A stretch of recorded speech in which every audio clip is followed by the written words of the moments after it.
So instinctive and so passionate. Every word I move so descriptive like an adjective. I got a vendetta against people who patented being negative when you should be getting after it.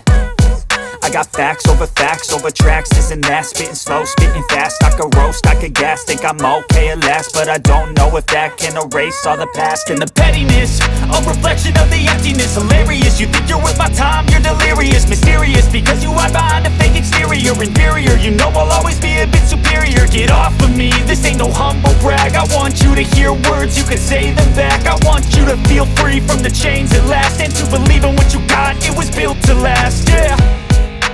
Now that I've been put through hell, I never got anyone's help. I had to do it all myself.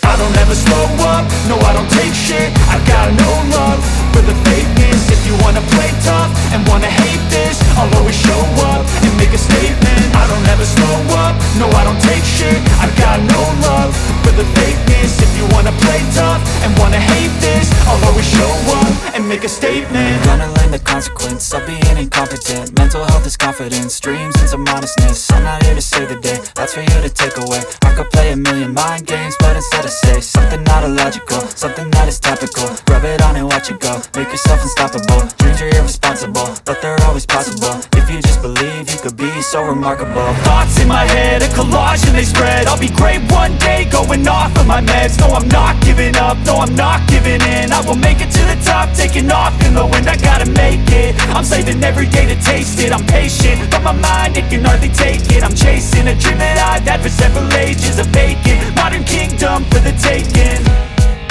Now that I've been put through hell, I never got anyone's help.